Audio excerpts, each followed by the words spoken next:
আমরা খুব শঙ্কার সাথে লক্ষ্য করছি যে কিছু কিছু আসনে ফলাফল ট্যাম্পারিং করার এক ধরনের চেষ্টা হচ্ছে। যখন তারা দেখলো যে কিছু কিছু আসনে বিএনপির প্রার্থীরা হেরে যাচ্ছে এবং কিছু আসনে যেখানে আমাদের 11 দলীয় জোটের নেতৃস্থানীয় যারা প্রার্থী আছেন তাদেরকে হারানোর উদ্দেশ্যে ফলাফল ট্যাম্পারিং করার স্পষ্ট প্রমাণ আমরা পাচ্ছি। যেমন আমরা ঢাকা 13 আসনে দেখলাম যে এক ধরনের অসংলগ্ন ফলাফল বারবার আসছিল, মিডিয়ায় একরকম আসছিল, কেন্দ্র থেকে একরকম আসছে, কেন্দ্রগুলো সাম আপ করলে একরকম আসে, রিটার্নিং কর্মকর্তা অন্যরকম ঘোষণা দিলেন। আমরা ঢাকা 8 আসনে ঢাকা এরপরে আমরা ঢাকা 15 আসনে দেখেছি আমাদের জোটের অন্যতম শরিক দল জামাতে ইসলামের আমিরের যে আসন, সেখানে আমরা মিডিয়ায় দেখছিলাম খুবই কন্টিনিউয়াস প্রসেসের মধ্য দিয়ে আমরা দেখছিলাম যে 20,000, 21,000, 22,000-এর মতো একটা পার্থক্য কিন্তু মেনটেন হচ্ছিল মাঝামাঝি সময় থেকে। কিন্তু যখন 61,000 আর 82,000-এ থাকলো, তার কিছুক্ষণ পরে সেখানে বিএনপির প্রার্থী পোস্ট দিলেন যে তিনি বিজয়ী হয়ে গেছেন, মিডিয়ায় তার বিজয়ের ঘোষণা হয়ে গেল।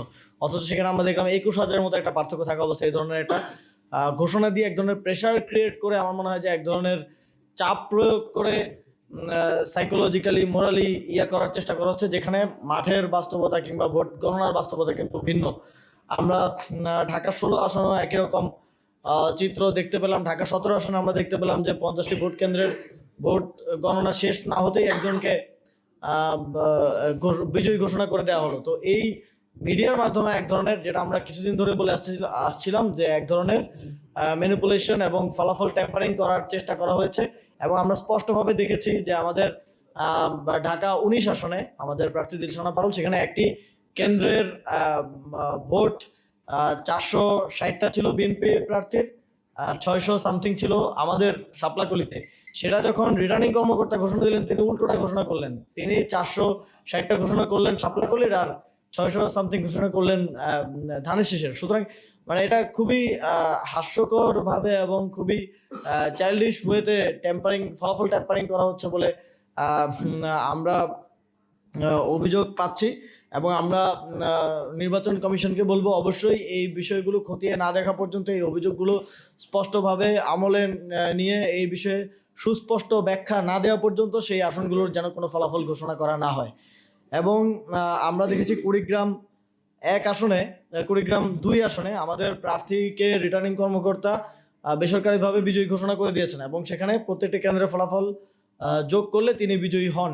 কিন্তু তারপরে আমরা দেখলাম বিএনপির নেতাকর্মীরা রিটার্নিং কর্মকর্তার কার্যালয় ঘেরাও করলেন, এক ধরনের মব সৃষ্টি করে ফলাফল পরিবর্তন করার দাবি করতে থাকলেন। এবং এটা আমরা ঢাকা 8 আসনেও দেখেছি, সেখানে একটি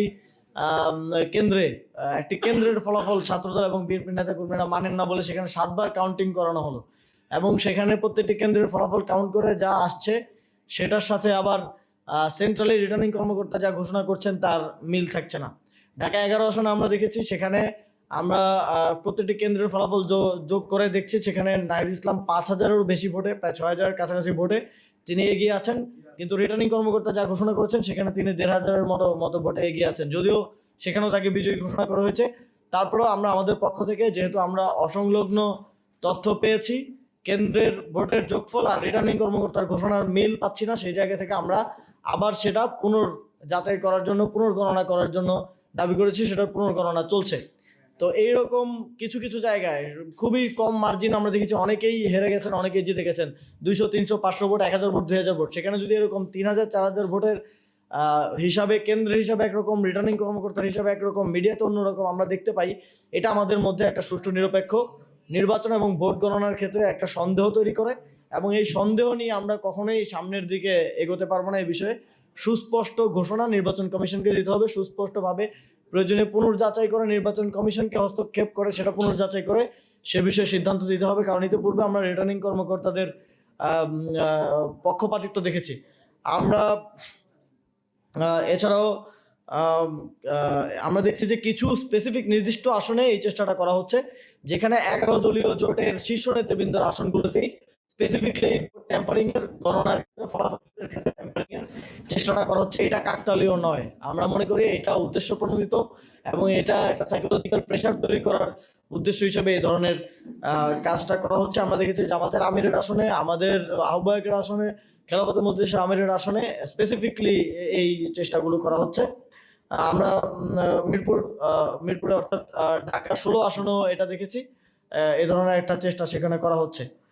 আমরা নির্বাচন কমিশনকে আহ্বান জানাবো যে ফলাফল ঘোষণার ক্ষেত্রে এই যে বিলম্ব, আমরা কিছু কেন্দ্রে দেখেছি যে কেন্দ্রগুলোতে এনসিপি এগিয়েছিল, শাপলাকলি এগিয়েছিল, আমাদের জোটের প্রার্থীরা এগিয়েছিল। ওই কেন্দ্রগুলোর ফলাফল সন্ধ্যা 7টা বাজে গণনা শেষ হয়ে গেলেও, কেন্দ্র থেকে ঘোষণা হয়ে গেল বা সেখানে গণনা শেষ হয়ে গেল, রিটার্নিং কর্মকর্তা সেটা 11টা 12টা পর্যন্ত এখন পর্যন্ত ঝুলিয়ে রেখেছেন। এই কারণটা আমরা এই বিষয়ে আমরা স্পষ্ট না যে কেন এরকমটা করা হচ্ছে। এটা কি আমাদের বিজয়ী কেন্দ্রগুলোকে ঘোষণা না দিয়ে বিপরীত প্রার্থীকে এগিয়ে আছে দেখানোর একটা অপপ্রয়াস কিনা, এবং সেটা দিয়ে একটা মিডিয়ার মাধ্যমে একটা ন্যারেটিভ তৈরি করার চেষ্টা বলে আমরা মনে করছি। আমরা আমাদের দিক থেকে বলতে চাই যে সুষ্ঠু নির্বাচনের মাধ্যমে যেই ক্ষমতায় আসুক জাতীয় নাগরিক পার্টি গণতন্ত্রের প্রতি শ্রদ্ধার জায়গা থেকে তাকে সহায়তা করবে সরকার পরিচালনা, রাষ্ট্র পরিচালনার ক্ষেত্রে। তবে সেটা শতভাগ সুষ্ঠুভাবে হতে হবে,